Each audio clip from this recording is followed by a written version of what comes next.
Greetings, my fellow travelers, here on Mother Earth.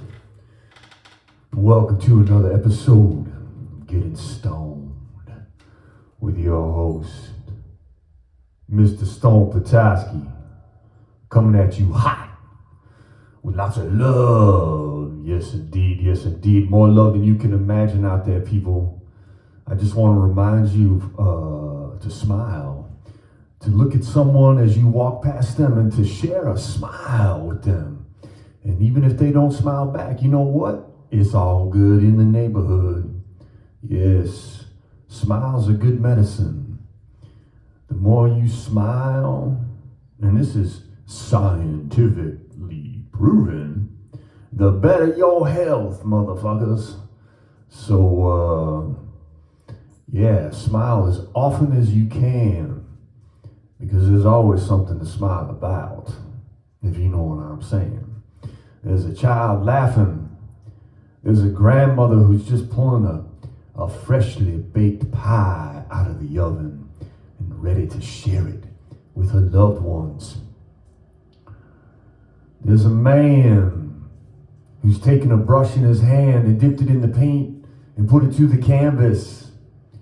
Hours and hours of intentional effort to share that art with humanity. That shit as hell ought to make you smile, you know what I'm saying? The sun don't come up. Ha! Yeah, if that don't make you smile, well then, I don't know. Now I reckon there's a lot of places in this world right now where people are finding it real hard to smile. Because typically some other humans are doing some fucked up shit. And whether or not there's any justification for it, and I would argue that there never is, though we certainly like to pretend and convince and cajole and manipulate and deny and lie to ourselves that our reason is the reason and it matters and it's real. Yeah, well, I'm here to say that whatever justification you use in your mind to harm another, yeah, that's just a story you're telling, brother. And it's a story based in an illusion of separation, an illusion of duality. So, snap the fuck out of it, bro. You know what I'm saying? Now, I understand here, this earth we living in, it's like a school, right? We're here for lessons. So, sometimes those lessons come in a curse. And sometimes those lessons come in a blessing. So what I would say, when you're going about living your life, share those blessings. And one way to do that, ladies and gentlemen, is with a smile. All right. How you doing out there today? Oh, come on up in here now. Let's get a hug on. Let's get a hug on, y'all. Come on. Ooh, baby. Feels so good. Feels so good. Yeah. Nothing like a deep down, heartfelt hug to let you know that everything is going to be all right. It's going to be all right. It is. It's going to be all right.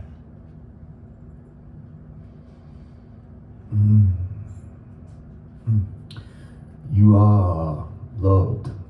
Don't doubt it. Oh, I know you're gonna. I'm just saying don't. The fact of the matter is that you were born in love, you are love, and you will always be love.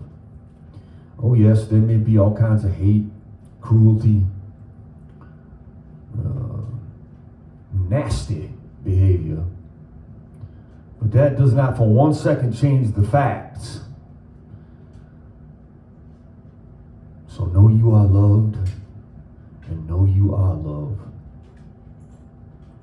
get on about living.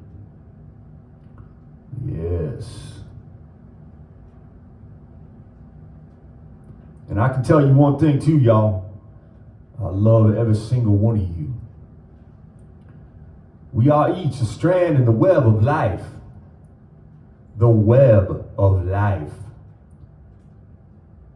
We are all connected. As Thich Nhat Hanh would say, we are interbeing. That's it. That's the truth of the matter. Now, of course, everything is impermanent. If you ponder on that for a moment, you'll soon come to realize that that's a very, very, very good thing. But initially it feels, sorrowful, scary. It's like you don't have any ground underneath your feet.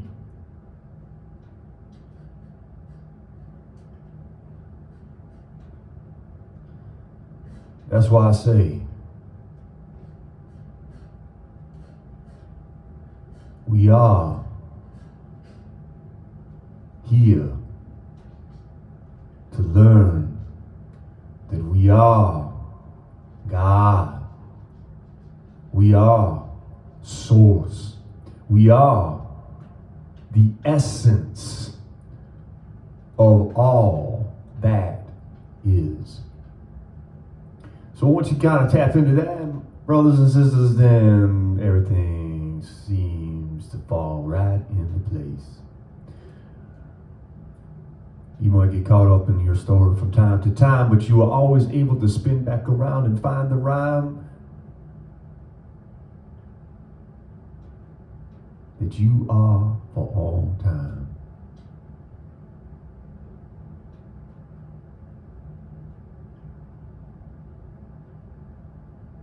Sometimes people say, well, hey, free will don't exist, brother. And you know what? I've read quite a bit up on that, and those that perceive things from that particular perspective have some very salient arguments to support their position. And I just kind of like to float in the middle here, see, because maybe so. But it could be equally so that because we are inseparable from all that is, we are the source, we are the gods, the goddesses, the strands in the web, that the choices that we do make have a ripple effect. And in that way, if you can tap into the source that you are, then perhaps the choices you will make will reflect that. So I'm certainly not saying I have the answers, because good Lord knows I don't. But when it comes to those two views, I'm endlessly fascinated by the possibilities. And so with that, we're going to jump on into the next chapter of this book, 33 Myths of the System by Mr. Darren Allen. And we are on myth number 7, the myth of choice. Yeah. Here we go. When owners and their managers say that the system promotes choice, they mean that it promotes meaningful choice for the ultra wealthy and trivial choice for everyone else. Meaningful to them, that is. In reality, an ugly world of ugly minds only allows the rich to buy ugly things, while the quality of the beautiful things they can buy, a nice house next to a deserted beach, a Seville row suite, a high-end meal, a comfortable, silent life away from screens, is all but invisible to them. The market for the masses can only permit choice between products and services which generate profit. Thus, the Huxleyan wing of the system, we are permitted to choose our phone color, television channel, car badge, pizza topping, and cleaning job, but are prevented from choosing superb drama, truthful news, foot-friendly environments, cheap, widespread public transport, carrots that taste like carrots, job sharing, poaching, foraging, de-schooled education, and the occupation of unused land. The fundamental sameness of all products and activities within the market is masked, and has to be masked, by the awesome variety and individuality of their packaging and promotional texts. These obscure the fact that the stuff we use is made by miserable people and from tortured animals, and therefore are not stamped with the beauty of free individual attention or of wild nature. The fact that, at least for the masses, our clothes, buildings, and furniture are constructed from shoddy materials and built to quickly wear out. The fact that artistic and cultural products are nearly always derivative, imitating successful competitors and precursors, and necessarily sucked of intensity, subversion, and offense. The fact that craft, and therefore beautifully crafted objects, is a threat to capitalism.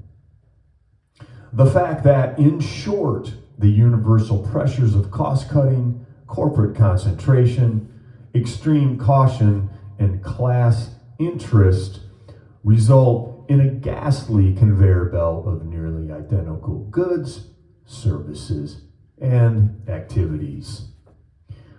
All this is unmentionable or invisible.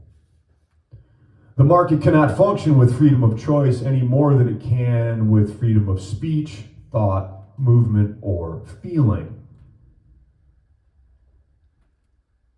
People who are free to choose, psychologically free as well as physically free, invariably choose things which are good for themselves, their communities, and their environments, such as healthy local food, ample free time to take care of each other, active entertainment, sharing of productive surplus, sharing of tools, mastery of tools, and spending time with teachers they like. The system, on the other hand, prefers choice to be limited to things which are good for the system, such as food transported from the other side of the world, no free time whatsoever, massively expensive, non-participatory spectacles, high-tech imagination-limiting fun, everyone having their own drill, car, lawnmower, and printer, imposed motorways, imposed virtual communication, imposed syllabuses, imposed lockdowns, and a mechanized world in which contact with human beings is increasingly impossible. These things equal growth, security, or stability. Therefore, you must choose them or make choices within the constraints they impose.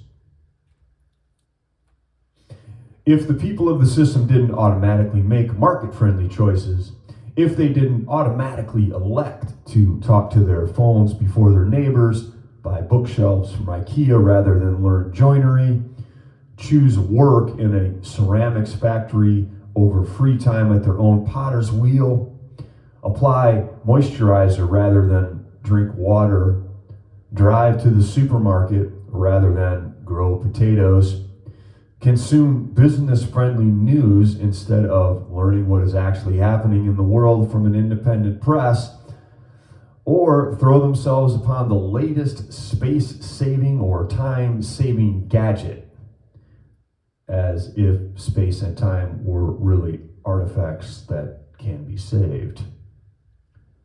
If you didn't, quote, choose such things, the jet plane of the market would instantly run out of fuel and tumble from the sky. And that cannot be allowed to happen. It is therefore insane choices which must be promoted within the formative institutions of the system. Official terms, school and university. By the propaganda industry of the system. Official term, news. And by the restraints imposed by the punitive legislative wing of the technocratic corporate world. Official term, governments. All other choices must be systematically destroyed at massive expense so that new, shoddy, conviviality corrupting products can be continually generated, continually demanded, and continually consumed. While those who generate, demand, and consume them are pacified and controlled. So important is it to promote continual indiscriminate consumption and production, the manufacture of goods and services must be subordinated to the manufacture of needs, addictions, and indoctrinated subservience. Goods must be produced to meet the needs of advertisers and researchers. News stories, not to mention audiences, must be produced to meet the needs of sponsors, and wars must be produced to meet the needs of weapons manufacturers. Ultimately, for the market system, what people need is to need. So anything which makes people more needy and more poorly informed about the nature of their neediness is good. This is why the history of the system is the history of depriving people of the capacity and the desire to provision themselves. The independence button cannot be found, and nobody is looking for it. Eventually, when the system has dominated human life for long enough, dependence upon it becomes total, and with dependence comes shame, denial, hypersensitivity to criticism, fear, and all the other symptoms of addiction. Meaningful, independent choice then ceases to be visible, let alone practicable, and any suggestion that qualitatively different options might be available are unconsciously registered as an existential threat to be handled in the standard manner. Ignore, ridicule, attack, and exalt. It is at this point, when inmates of the omni-prison believe their ability to choose is as free as their options are wide, that the system can trust them to, quote, freely choose. And that is myth number 7, the myth of choice. Ha! I got nothing to add. Just listen to that brother and learn. Because he breaks down this mad, psychotic, insane, deranged system in ways that very few people can comprehend, let alone formulate thoughts and write them and share them in a book with the world. So mad props to our brother, Mr. Darren Allen. Yeah.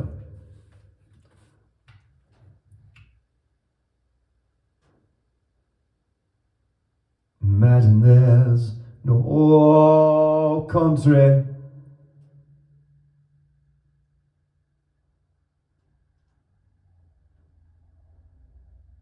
It isn't hard to do.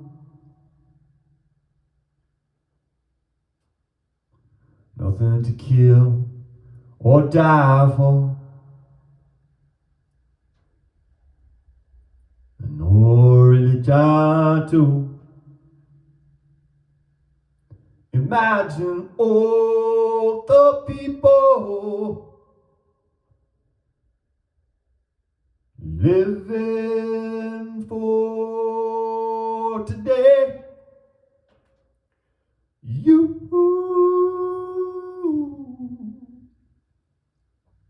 You may say, yeah, I'm a dreamer, but I'm not the only one.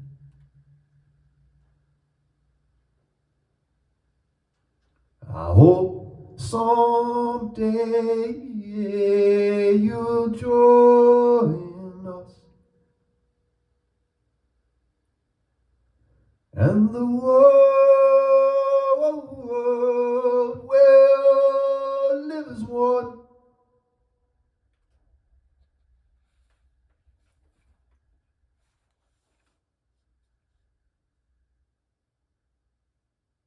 All right, let's read a poem by a gentleman by the name of Mollett. This poem here is titled, I Am the Bomb. I am the bomb. There is nothing you can do about me or the others. It's all over with. Not a chance even for a fuck you. I am the bomb, made to live forever. And when I die, everything's new. I am the bomb. Stop me, sucker. You can't. Your heads are filled with pennies. Your hands play with genitals. Stop me, sucker. I am out of your hands. In the hands of presidents and generals and technicians and preachers. I am the bomb. Cats and refrigerators, nothing. Instantaneous fires. I command wind like God. My moment is millions of degrees. Concussion cities. The cats and refrigerators slam through space with the buildings and cars. I vaporize all those habits. I am the bomb. I go all the way. Come. I will even find those presidents in time. I am the bomb. The ultimate earthly lover and necrophile. I am the bomb. I penetrate the billions with my orgasm. I am the bomb. I am most wise. I play for keeps. I am the unimaginable. I have not been created for nothing.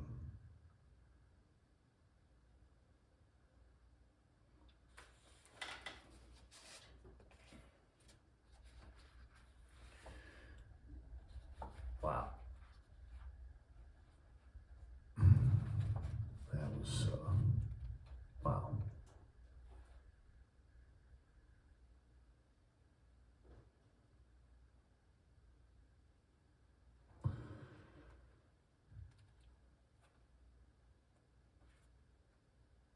Yeah, that's just, every time I read these poems and you come upon them and, and you're not sure, you don't know, you don't know what you're getting when you start, and it's, wow. I mean, that's just,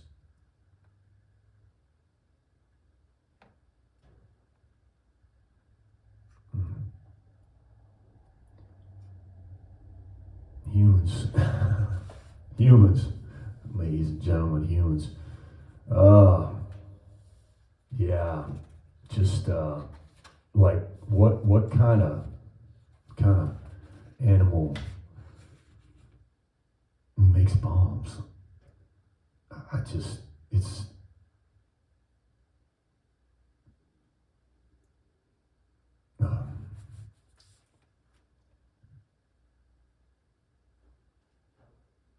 All right, we're going to read one more poem here, though. This one is written by a gentleman by the name of Philip Whalen, and it's titled Characteristically. Characteristically compressed, characteristically spaced betwixt and between, and so it should easily take on a columnar shape. The problem of composing the lines into a pleasing pattern of black and white also becomes less under the circumstances mentioned above. We tend to find a number of lesser questions of space and layout. These must come later. Yes. Come on, I said. Try again one more time. It was the telephone and not the lark that whispered in the bough of that sovereign tree. Oh, do not go and leave me here in the mad green light of dawn, and the purple wings of morning flap the crystal airs, and the silkworm scarps all the mulberry leaves, and none is left which can shade my giddy head, alas. Shape up, I said to my soul. Come, do not write so fucking big. Try to fit the pen and the letter shapes together. What's wrong with you anyway? I said to my soul, come, let us flee into the distant rain. Bow-hued clouds of infinite beauty and delight arise and go while yet the shallow slumbers in the aloe tree. I have lots of answers. All the questions elude me. That was Donald Duck on the phone a minute ago. Is this Porky Pig? Remember, tomatoes, post office, sincerity, dancing in the dark.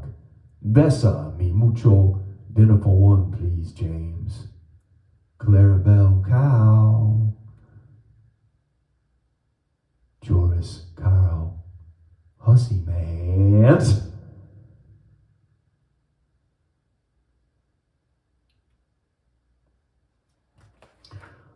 That one was a trip. Wow. Not even sure what that one meant, y'all. Honestly, I don't even know.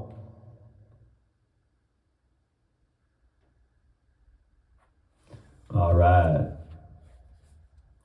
Well, let's do ourselves a little tune. Get out into that beautiful afternoon, morning, evening, nighttime, whatever it is. And I don't think I would be very remiss if I did not say thank you. Thank you to anyone who's taking the time to give a listen. I appreciate you. Bottom of my heart, y'all. One love. All right, thank you. So I'm gonna do a little bit of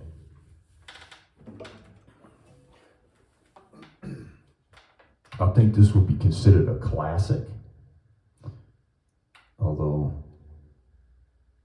yeah. Anyway. Fly me to the moon. Let me play amongst the stars. Let me see what spring is like on June, during Mars. In other words, hold my hand. In other words, darling, kiss me. Fill my heart with song, and let me sing forevermore. You are all I long for, all I worship and adore. In other words, please be true. In other words, I love you.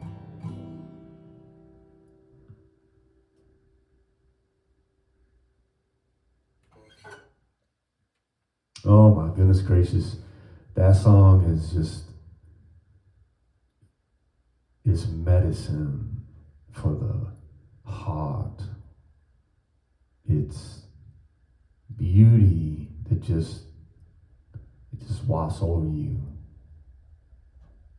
You can hear that song 100 times and it's gonna move you every single one of them.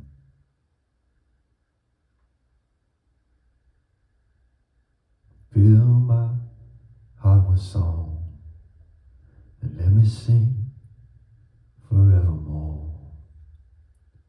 You are all I long for, all I worship and adore. In other words, please be true. In other words, I love you.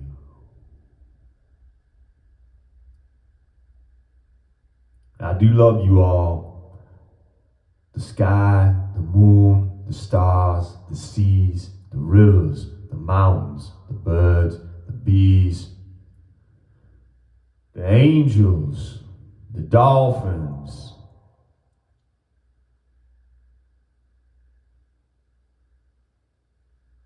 the children, the children, the children.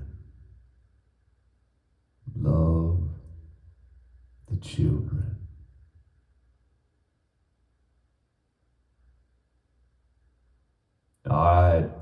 All right, y'all. Thank you so much again for stopping on by. We'll see you back here again real soon.